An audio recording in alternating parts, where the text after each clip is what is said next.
We'll be seeing you on that foreign show. We'll be seeing you. We'll be seeing you every Friday here at TFS. That foreign show.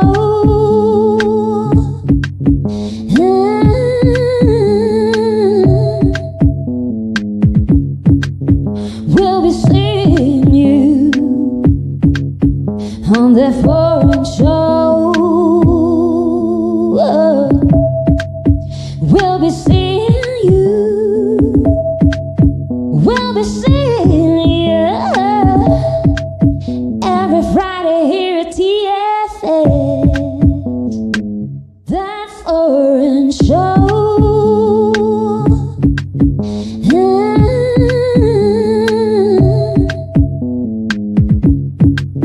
We'll be seeing you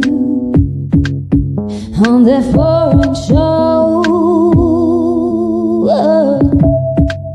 We'll be seeing you. We'll be seeing you every Friday here at TFS. That foreign show. ADR Networks presenta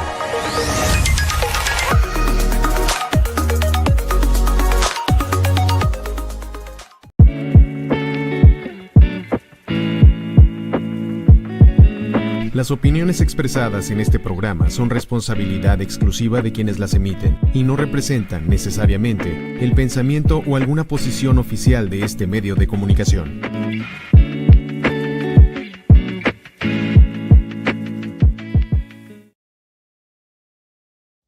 That foreign show.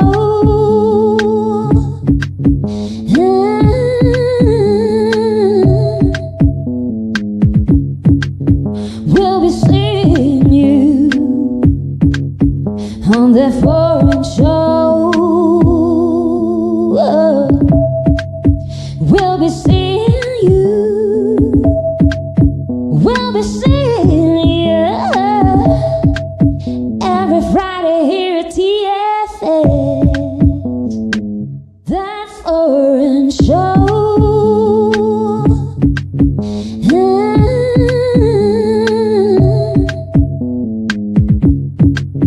We'll be seeing you on that foreign show. We'll be seeing you. We'll be seeing you every Friday here at TFS. That foreign show.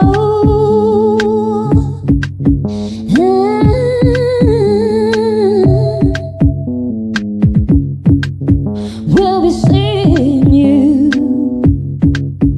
on that foreign show. We'll be seeing you. We'll be seeing you every Friday here at TFS. That foreign show.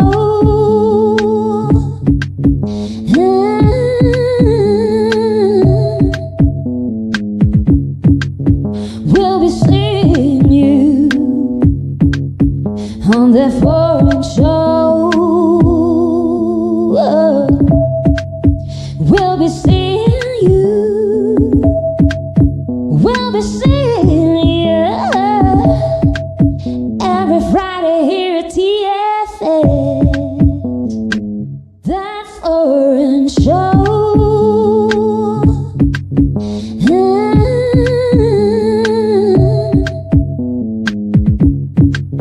We'll be seeing you on that foreign show. We'll be seeing you. We'll be seeing you every Friday here at TFS. foreign show.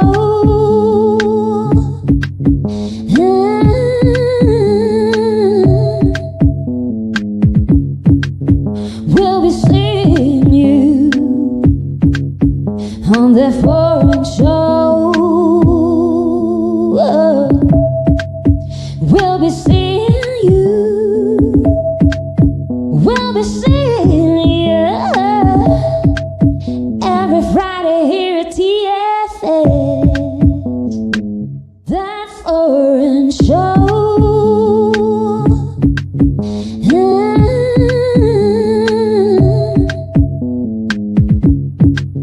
We'll be seeing you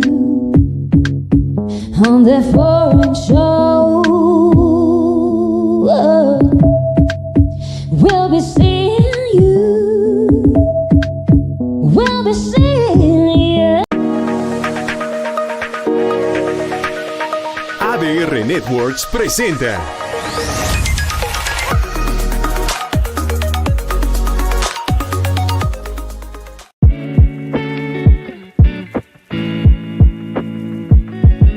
Las opiniones expresadas en este programa son responsabilidad exclusiva de quienes las emiten y no representan necesariamente el pensamiento o alguna posición oficial de este medio de comunicación.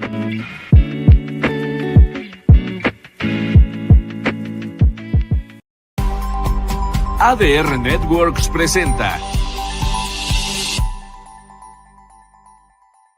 This is Celestine Angel. And I'm Isaac Crouch. And this is... On that foreign show. Yes, yo. It's Friday, 5 p.m., The Foreign Show. I'm Isaac Rakesh. I'm Celestine Angel, and we are here on ADR Networks. Activating your senses. Welcome back to the show. As you know, we used to be at a different time slot. Now we're rocking it at 5 p.m. So welcome to our show. Yes. This is That Foreign Show, and we've introduced ourselves. So yeah, thank you for joining us at this new time slot. Like, if you've been like faithfully watching, we salute you. We say hi. Okay. We have this segment before our guest comes on, and like right now we are just going to do like something fun, which is like we're just going to share with you like a few different small questions that we have been asked, and we have told other people. Like, for example, Okay, that sounds interesting. for example, people have asked me what's my favorite word that that is used here, you know, like one of the lingos that is used here. Okay. Okay, we're not going into the malas palabras category. And I'm going to share mine, and then I'm going to ask Isaac his. So like one of my favorite words is provecho. I really like it. Like I think that to have that word, because you know, like being Asian, when we are going to eat with our family at the table, we always have to, this is what we do because we're Singaporean and we speak English, right? So we will be like, eat, you know. So we'll be telling the whole table, like, especially like the like our aunties and our like the generation that is older than us, we will be like, eat, auntie. That's how they get people uncle. to get everyone like in the mood of like, hey, let's eat together, right? Yeah. It's the respect and yeah, and like Asian society is all about food, you know. All the love is shown through food. And yeah, so basically you say eat. So now I have a better word. Right. Yeah, so no, it's not surprising to talk about provecho, because provecho is really kind of like bon appetit, you know. Yeah, it's And bon yeah, that's a cool one. That's a cool one. Okay, I'm gonna go with orale. All right, orale is kind of like, it's a kind of like it could mean many things, like a lot of the words in Mexican Spanish. Right? One word could mean many different things. Yeah, orale is fun. Yeah, Fun word, orale yeah. I generally use it it just over, means kind of like, all right, you know. yeah. It could be like, all right, you know, like, okay, I'm with you, you know. Yeah. I I would feel go you. like bah. I would just like Yeah, which I like a Bah's lot. good Yeah, too. yeah. Orally, I'm going to start using since you brought it up. Okay, now that you're saying that, there are actually some other contexts they can actually use orale. Like it could be sarcastic with it, you know, like it could be like orale, you know.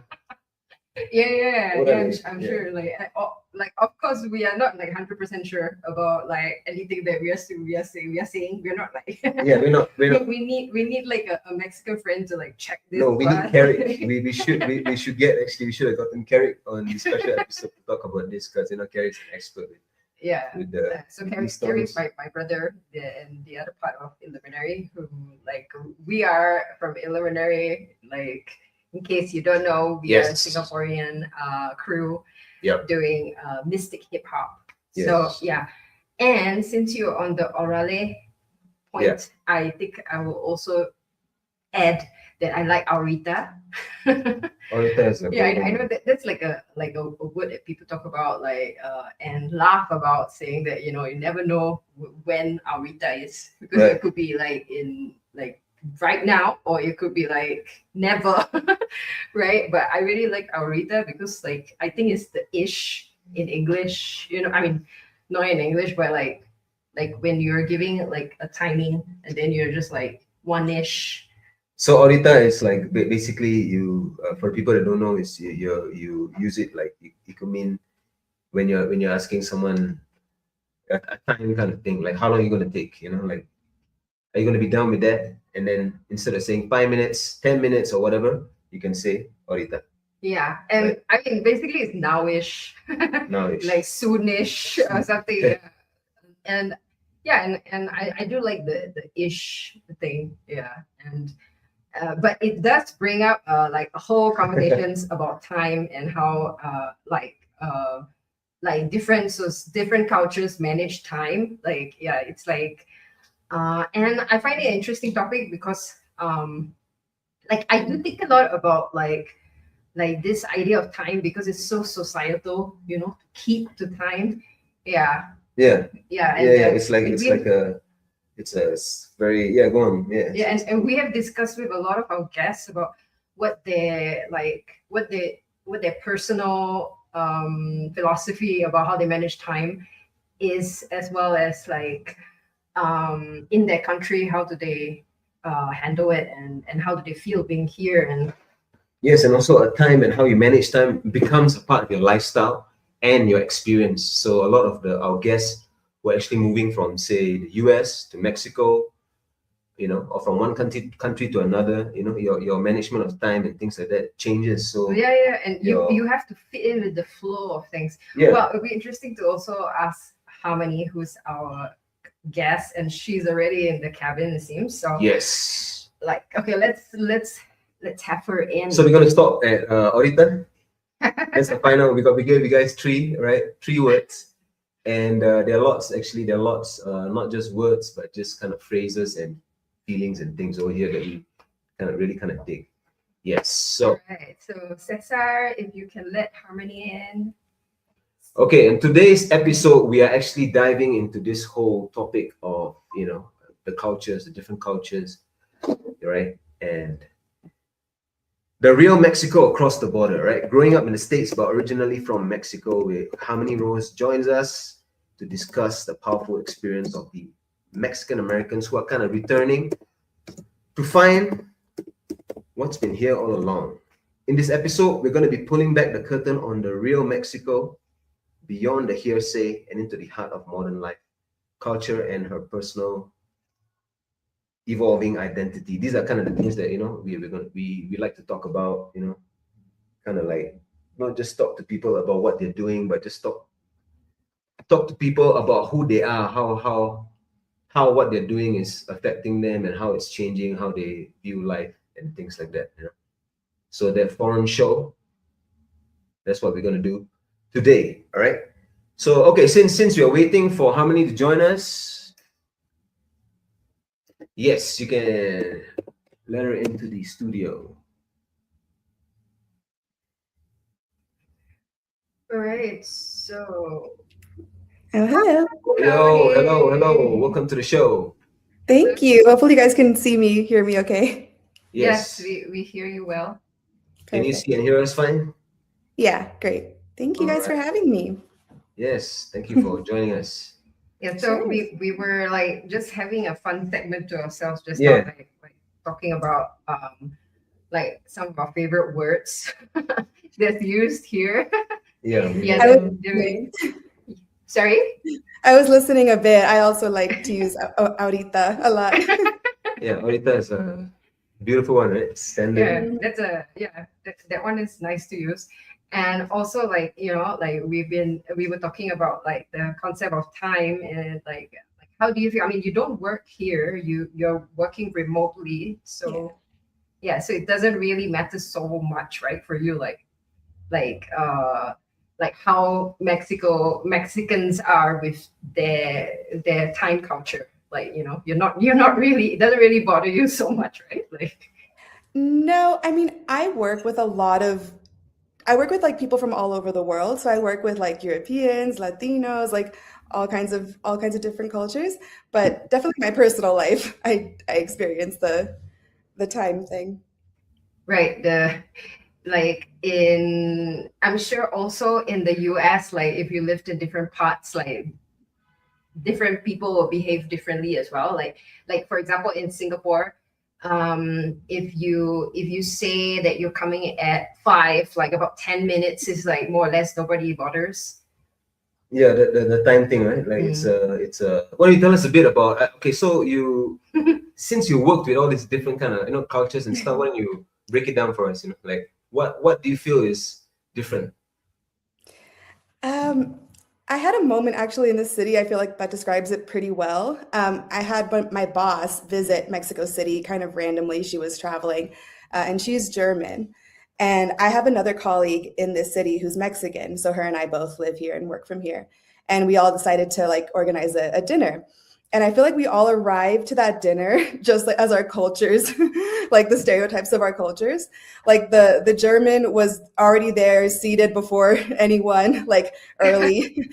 I, as someone who like grew up in the US, I was like a little bit late, but not too late. Like I was like five minutes late, like not right there, but a little bit. And then the one who grew up in Mexico was like 25 minutes late. So it was like, I feel like we all stuck to the stereotypes, honestly. Yeah. Wow, that's seriously interesting. And like I was talking with a friend about this, and it's like what we have seen in Asian cultures will be like the Japanese people are like 30 minutes early. Anything later than that, they consider themselves late. Yeah, I think we should really break it down and really find out why also. What is it about it? What are you trying to say? Like, cause there's this whole thing about different ways of communicating, right? Like body language, whatever. But what is that? What are you trying to actually say about that? And what does it say actually about your culture also? But that's something that is really really interesting. Yeah. Like Yeah, so for much sure. of it is basically how much you feel like you have to adhere to what society needs. Like if you're 30 minutes early, maybe you feel a lot of stress that you can't let society down, or something like that. But your time is your time. I feel like it also depends the kind of person you are, because I'm naturally like, I don't know, I take my time a bit. Like I do struggle to be on time sometimes. And so I feel like when I do, when I'm dealing with certain people who I know are going to be on time, I'm a little more aware of that and maybe a little more stressed. Whereas if it's like Mexicans or it's a mixed group, I'm a little more relaxed. Like, okay, we're all going to get there at our certain time. I don't have to rush. Like, so I feel like I adjust my anxiety level based on that. Yeah, Is totally. is it just time, or can you think of some other things also that kind of different when you're dealing with, say, a bunch of Mexican colleagues versus a mix of other. Yeah, I mean, my job is interesting. Like I said, I have colleagues from all over the world and I work with different people. And I did have to get used to like people's tones over messages, because everybody writes differently when they're talking on like Slack or about work things. And like both Americans and or like both people from the US and people from Mexico, like Latin America, can be very expressive. Like they use a lot of Okay. expression, emojis, like maybe use a lot of words to explain, which I'm used to that. That's kind of how I do it. But then I work with a lot of like Eastern Europeans who are very different, and they speak almost in a way like messaging where it feels like very short. And at first I had to get used to that because it's such a contrast that it almost feels like, are you mad at me? Like, did I do something wrong? But it's really just but then you meet these people in person and you realize it's just a cultural thing. Like they're just not as like expressive outwardly as Right, and not as warm, right? Like they Yeah. they don't really show so much care, or like it's more flat or colder Yeah, in a sense. I think I grew to like that because in the US especially, we can kind of just be nice in general, but it's a bit of like a mask, like it's Right. not always genuine, but we're just being nice. Whereas over there, I felt like it was kind of neutral and they would only really show it was like how you actually felt, which was a little more genuine in a Okay. way. So you felt a kind of freedom. Yeah, I mean, that's like, I don't know. I've traveled a lot and I've lived in a lot of different countries, and I feel like I've had to like discover like who I am in these different spaces. Like who am I when I'm like working with Europeans versus who am I like living in Mexico or whatever. So Right. So on that note, we should because I'm really interested to know, like, before you came to Mexico, you said that you've been coming through like on and off for about 3 years, something like that. So like before that, what was your impression of Mexico, and how have you, found your place, like who you are here? yeah, so I chose to move here about 3 years ago, and then since then it's been my base. So I'll travel a bit and always come back, or I'll kind of move back and forth. Before that, I mean, I had a very different impression, I guess. I like half my family is Mexican, and I grew up in Southern California where there's a lot of Mexican culture. So in a lot of ways, it wasn't unfamiliar coming here. Like there was a lot of things I recognized, but I also wouldn't say that I had like much experience actually being in Mexico, which is kind of just because of how my family immigrated and everything like that. But I think I came here as an adult more, whereas I think there's a lot of people who grew up in like Southern California who have family from Mexico who maybe were more connected growing up, like came back when they were younger. And I didn't really have that. I kind of discovered it more on my own as an adult. And like through your parents and all that, like what was your idea of like, what Mexicans are like and what the country is like? I mean, I had a certain idea, like, I grew up hearing Spanish spoken a lot, and specifically like Mexican Spanish with the slang and everything. So that's kind of what I grew up around, and similar with growing up around the food and music and everything like that. But it was all in Southern California. And I realized that when I did come to Mexico, I realized that a lot of what I grew up with, even though that it was heavily influenced by Mexico, it was more like a cross culture. Because in Southern California, it's like Chicano culture is like what we say. And it's literally that. It's a hybrid of like US and Mexican culture. And we have almost like our own slang and our own accent. And so coming here, I almost learned that what I grew up with and what I knew was almost more Chicano than it was Mexican in a way. Yeah, like in Chicano will be a lot of what we see on television, like the US is portraying to the world, right? Like yeah, that's the impression that we get over there. Right? Yeah. So I mean, it must have been interesting because we talked to a lot of people, and when they mentioned that when they come to Mexico City, they never expect kind of a lot of things. It's just kind of different, and it was that way for us also, very different. We had a particular impression.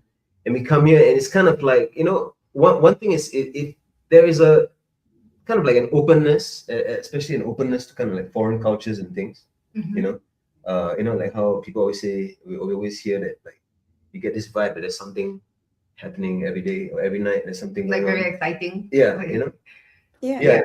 And you do you feel any difference? I mean, like back home, in the US. I mean, in California and the whole vibe over there versus the Mexico City kind of vibe.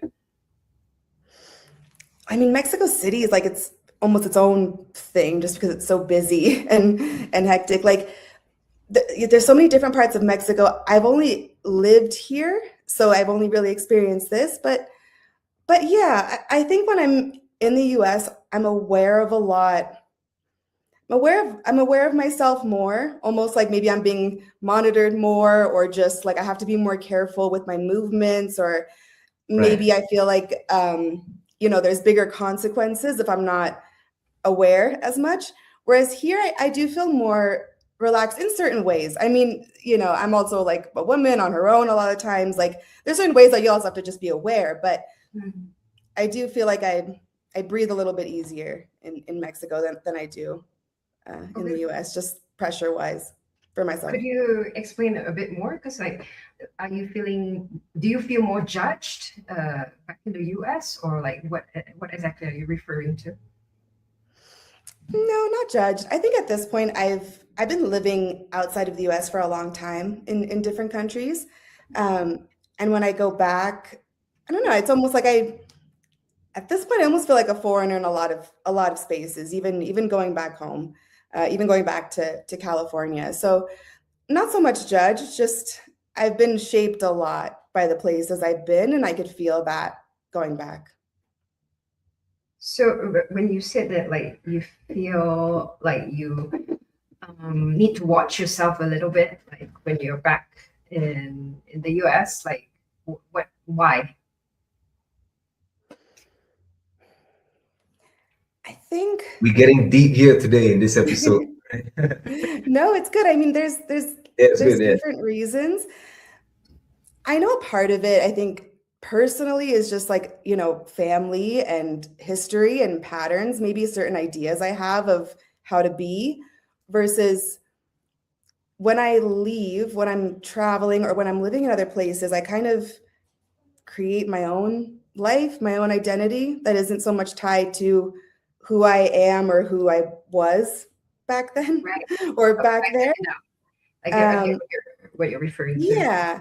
And so, yeah, I think, it's not so much, and the US is big. Like when I talk about the US, I really just like, I'm from that one area. And yeah, like the US is very big. But as far as like living in California, for me, and this is talking from a place of like, I have my own privilege and I very much recognize that. But just personally, living in California for me is very stressful. It's very expensive and it's a lot of logistics. Like I don't have health insurance there. Like it's just, so in a lot of ways, the US to me can feel pretty complicated just to live day-to-day life for me, not for everybody. Some people live very comfortably there, but just personally for me, like with, let's say, my income and as who I am as a woman and as an immigrant, whatever, I think it can feel a little bit, it can feel a little harder just day to day. Yeah, no, for sure. I mean, it's life, and it's the things that the things that come together with that, right? And so I think now would be a good time, maybe if you could tell us a bit about your background, like what do you do, and we know you're a poet, and so why don't you tell us a bit about that? Yeah, I mean, poetry is more what I do as like a passion or like my free time. But I'm a writer in general. I've been a writer for a long time in a lot of different ways. Like I studied journalism in college, but I've always just loved writing. I've always loved stories, and I've always had a very active imagination ever since I was a kid. So my only way of, I guess, dealing with having so much in my head was writing it down and creating characters and all of that. So that's manifested in different ways. But yeah, I do write poetry. That's kind of one of the main things I do on the side, like for just myself. I've also written short films before in life. And for work, for my job, I write like tech articles for a company in Europe. So that's very, not so much creative. It's just, I guess my work is taking very complicated technical concepts and writing, easy to understand articles about those things. Right. Like what you shared with me before, you're a technical writer. That's what she told me. Yeah. So I guess just writer in a lot of ways, but what makes the money right now is writing about tech. Yeah. And do you find it fun? And what was that, sorry? Do you find it fun? Yeah, I do. I mean, like the job itself, I wouldn't say I'm not going to do this for my whole life. It's, it's something that it's really good for now, and it's flexible. Like, because of the kind of job I have, I can work remotely, which is just such a huge privilege. I mean, that's how I'm able to even be here, really. Because otherwise living here would look completely different, So Right. yeah, it's not forever, but it's been great for a while. Right. And I mean, you can be in any place in the world because you are working remotely, right? So like uh, uh, like going back to what you were saying before, like in the US, you find it very expensive, and like there are many things that you feel like you could get better overseas. Is that what you're saying? Like maybe living in another country would also provide more experiences, like, yeah. What do you think about Yeah, I mean, in some ways, I think, you can, I've learned, because this is like the fifth country I've lived in, and I've kind of learned, like, I take myself with me, and I can create a beautiful life or a very difficult life in any location. So I wouldn't say like Yeah. being out of the US is automatically better, but for me, I like it because I don't know, I like who I am as somebody who grew up in the US for the first 20 years of my life and kind of had that as my main perspective growing up most of the time. And I like being somebody who can take that but live in other places with that perspective versus being somebody who stays in the US and just, has that perspective. Because I feel like being able to live in other places, like, it's helped me grow so much. And I started pretty young. I left when I was 20 and I started living other places. So, I mean, it wasn't that my life got better. It was just that I grew a lot more than I think I would have if I had just stayed there the whole time and never been living in countries where, like, I didn't speak the language at all, or where I had to learn, what is it like to rent an apartment or get a job here. It's just, it's helped me learn a lot about myself and life in the world. Yeah, and then these things really, like you said, it really helps you learn about yourself, right? Kind of Oh, show you things that you kind of never thought about, and yeah, that's why on this show we kind of like to talk about these things and talk to people, and especially when they travel, and how travel actually kind of changes their perspective and about and changes the way they do what they do. In your case, like as a writer, how has kind of like this exposure to the different countries or living in different countries, how has that kind of shaped your artistic kind of outlook? That's a good question. I mean, everywhere I've gone, I feel like I connect with other creatives the easiest. Mm. And it really doesn't matter if they're creatives from that country or creatives that have come from other places and are living there. Like, just, there's almost like it's almost its own culture, like being a creative person or being an artistic person. And so I feel like wherever I've lived, whether that was, I've lived in Asia for a while, I lived in Australia and here too, I've found those like pockets of creative communities. And it's always been mixed. Like, I've always, like, that's been my way of finding friends, of finding, just activities. So yeah, if anything, like, having that like creativity in me, like my passions have led me to find my way in cities, especially because you can kind of live any kind of life you want, whether you're more like athletic and you're in the sports world, or you're in the creative field, or more business. And for me, I've enjoyed kind of discovering the creative sides of cities. And how do you, what about your writing process? Like, is it something that you kind of like need to do every day, or is it something that you kind of need to get into the mood to do? What is kind of like your thing with that? It's more of a mood thing. I don't have, I mean, I can intentionally sit down and, try to write something or work on something, but how things get started or how things come to me is usually just a big influx of emotions and thoughts and feelings and words and faces and whatever. And I could keep it inside and go insane, or I could write it all down. And that's usually what happens. So like I'll write things, you know, like on a plane, or like in the middle of random tasks, or just in any moment really where like certain thoughts come to my head, and it's like, it might not be something I want to say out loud or express in that moment, but I also don't want to keep it fully inside. So like my notes is where everything starts. Like on my phone, my notes app is where I always have access really to, I'm usually always holding my phone or have it near me. So when those kind of, I wouldn't even call it inspiration, because it doesn't even feel like that. It just feels like big emotion, really. And I think everyone deals with big emotion differently, and that's just my way of dealing with it. Right. Yeah, for sure. Yeah. It's how you process everything, right? Yeah. Everything from like, you know, confusion to love to pain to like everything. Right. And so like we like what Isaac was saying, like we like to dive into personal growth, and especially about the experience being in Mexico. So like do you have like stuff that you would like to share, like, you know, just being here and experiencing, and like how has it changed you?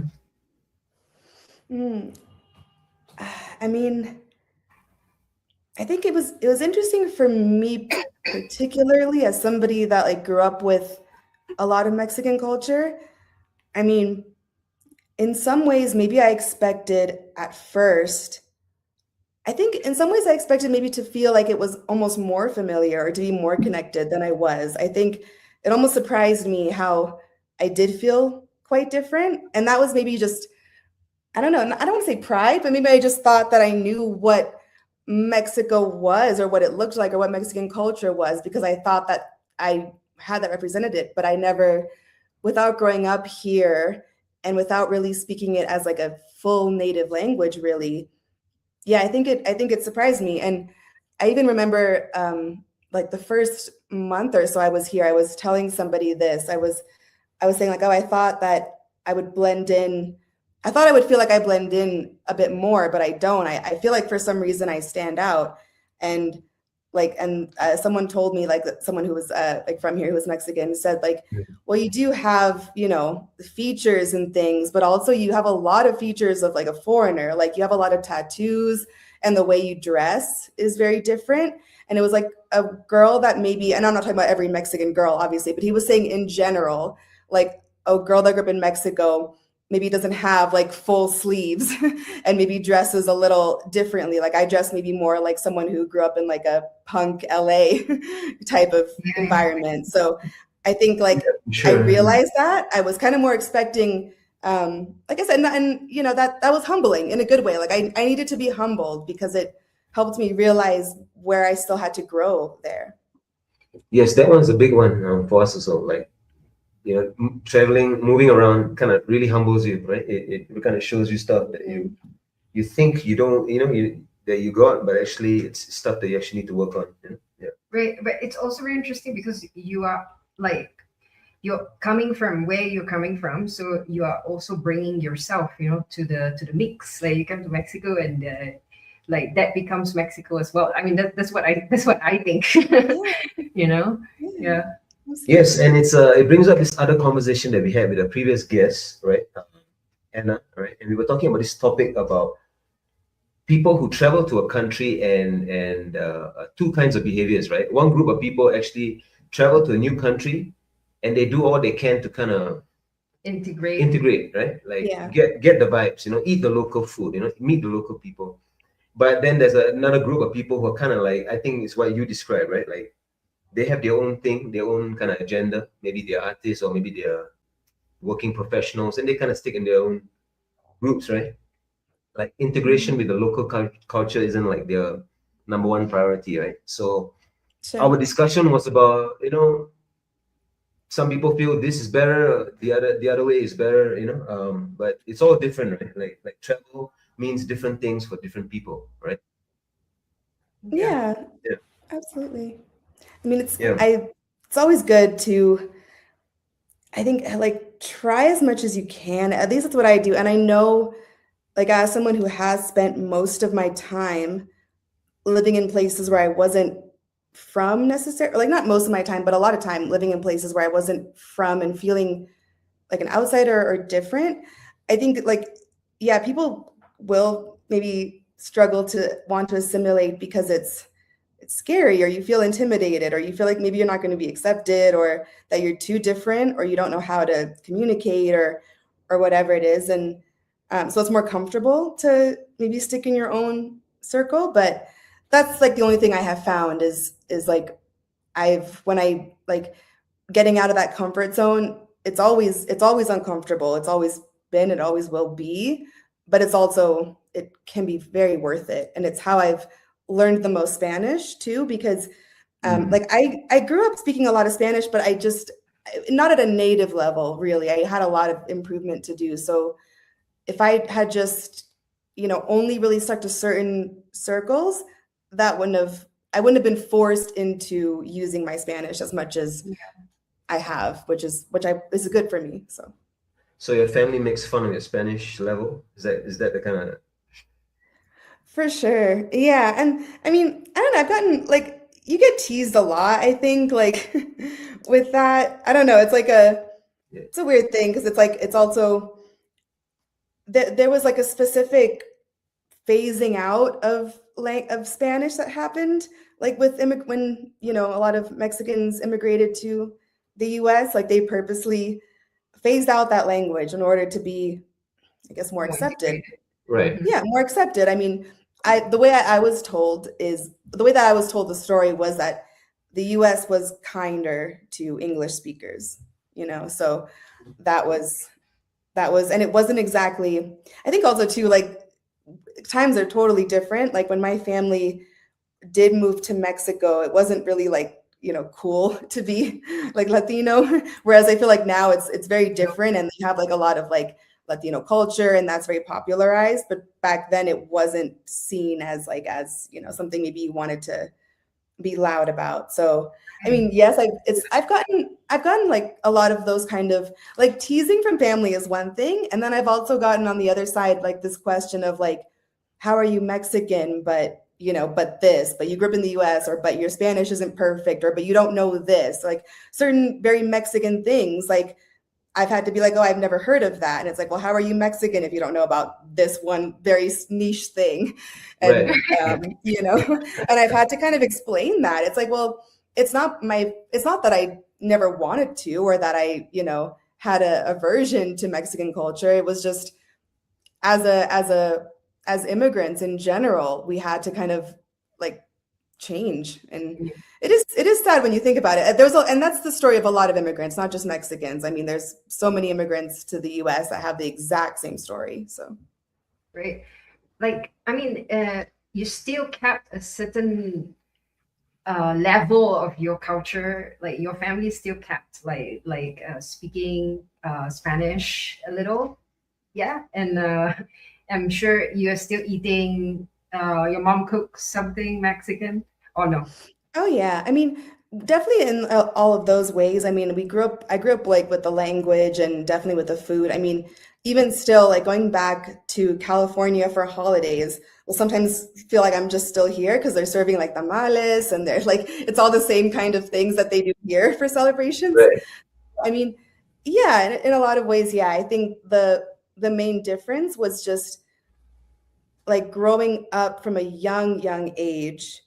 I mostly grew up speaking English, and I think that was on purpose. Like later in life, when I realized how, like, I guess bad my Spanish was, it made me like angry at my family for not passing that down, because it's so much easier to learn a language when you're a kid versus when you're adult, like to learn when you're an adult. So I was like, you guys made it harder for me. But then I really just, once I learned more and kind of had more life experience, I was like, okay, they didn't do it because they hated Spanish. It was a reason, and it gives me a chance to kind of learn myself, I guess, or like get better myself. It was part of that transition, and they naturally did that, right? So But back where you're from, were there a lot of like other Mexican immigrants as well? Like, did you have a community? Very much, yeah. That being said, I'm very grateful for growing up in LA specifically because like I grew up around every kind of person, every kind of person. I grew up like around Right. so many different cultures, but not only different cultures as far as like ethnicity, race, nationality. I also grew up around like gay people, trans people. Like I grew up around like every kind of person that you could, And so I think that made me a little bit more equipped for, I don't know, appreciating all these places I go and assimilating.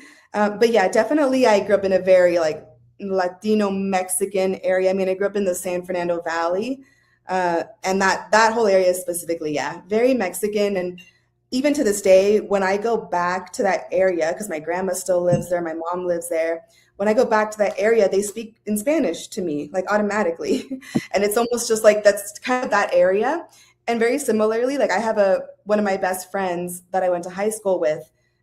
She's Chinese and she lives in a very like Chinese area, and it's the same thing. Like she speaks like her language there and everything. So like LA has its like immigrant communities like that, which I love, And here in Mexico, like, have you found also like people completely like you, like Mexican American, grew up in the U.S., was born in the U.S. in fact. Yeah, there's a few of us. It's kind of nice. For the first time, I've related to that. I mean, I've lived in other countries, but yeah, living here in Mexico, and a few of my good friends, and have been, people like me who have, grew up in the U.S. but moved here and have like a bit of the culture. But I also like one of the reasons I chose Mexico City in particular is I think because of how I grew up, I need to be around different kinds of people. I really do. Like not just like Latino culture, but all different kinds of people. Right. I mean, I love that. That's one of my favorite things about, I guess, my life here is that when I look at my friend group, it's not one kind of person or one, ethnicity. It's like, no, I have US friends, I have Mexican friends, I have friends from like Asia, Europe, and I love that. And I need that because I've lived in, like, for example, a small town in Australia that was not like that. It was very rural. It was mostly white. And like, you feel the difference. I like being around a lot of different things, different kinds of people. And it's just, that's almost what feels just more comfortable to me. Right. Yeah. And I'm curious to know what these people felt when you told them, your friends and family and people you're close to, that you're going to Mexico and that you're going to be spending some time here. What were the reactions like? Yeah, so it was definitely different to when I said I was, or when I told people I'm living in Australia or New Zealand or other places. I think those a bit more, because those places are a lot further and maybe more foreign. So there was more like fascination or wow, that's so cool. Whereas with Mexico, depending on the age demographic, there was different reactions. I would say younger people would say like, oh, that's really cool. I want to go. I want to live there. I've lived there. Like younger people definitely like thought it was great. The older generation was a little more like, why? Kind of just trying to understand out of all the choices, why I would pick Mexico. Like, for different reasons, like the safety, I think people would say, although I grew up in LA, I mean, is it much better really? Like, so I think, that's what I found a lot of older people, not even like I'm just talking about just family, just in general. I think because if you only follow certain news, Mexico looks really scary, and it looks like you just come here and get kidnapped. If you just watch certain news stations, I mean, and I think a lot of older Americans specifically who haven't maybe traveled much or have only really heard certain things, maybe have certain ideas about even immigrants. Don't really understand that this is actually it can be a great place, just like anywhere else can be a great place. It can also be a very dangerous place too. But like I mentioned before, it's like you can create a beautiful life or a difficult life, but it's not the kind, like Mexico is not the, default either way. No, for sure. I mean, you can create a beautiful life anywhere, right? Mhm. But I feel like, taking that, like with Mexico, kind of feels right to like kind of go one step further and kind of say that, it is a nice place. It's a great place. It's a great Mhm. place, and a lot of these people who actually come here, or people who travel, they talk about how there is something here, that kind of forces you to out of your comfort zone, obviously, and kind of Mhm. almost because of that, you kind of are forced to, Like relax more, yeah, relax more, be more present or be something. more present, just do what you need to do, and kind of Mhm. like you almost get a clearer vision and focus about what it is that you're trying to do, right? Mhm. Yeah. Yeah. Yeah. So yeah, for Absolutely. those reasons, yeah. Yeah, and I totally get like why you would want like all mixed people around you, not like just one ethnicity or something like that, or one Yeah, community. Like back in Singapore, we were the same. Like our friends were like Mm. everywhere, like Italy, US, France, everywhere. And Sudan, shout out. so basically, it's, I think for me it was always like because I would rather not think about race at all and like just be human. Mm.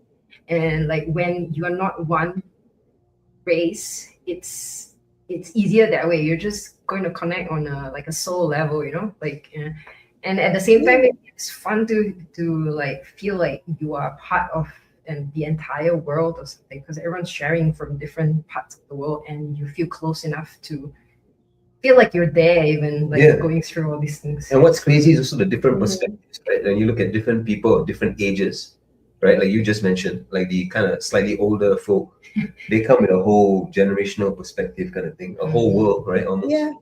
And then the younger generation, they're doing their own thing, right? Like it's like, wow, it's like in a sense, it's so everyone kind of has the freedom to do their own thing. Yeah. The impression of Mexico has been changing, like along with like right now, like it's more cool to be Latin and to speak Spanish and stuff like that. Like, Hmm. what do you feel? I'm accepted.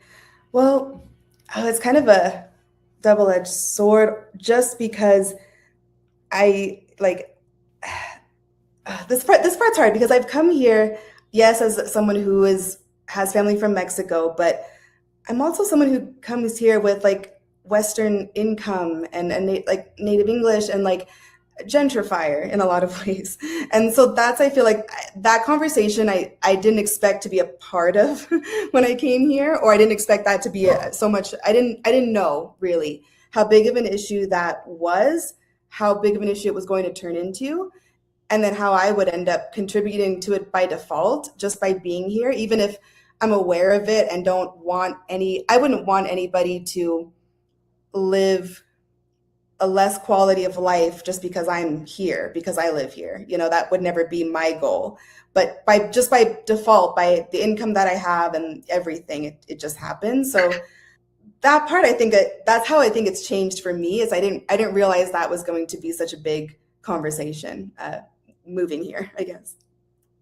I mean, like, if you are like just renting right now, like just for a short while, I don't know how like what's the big deal. I mean, like I Yeah. know this is not the most popular thing to say, but yeah, like Well, the world's too politically correct nowadays, right?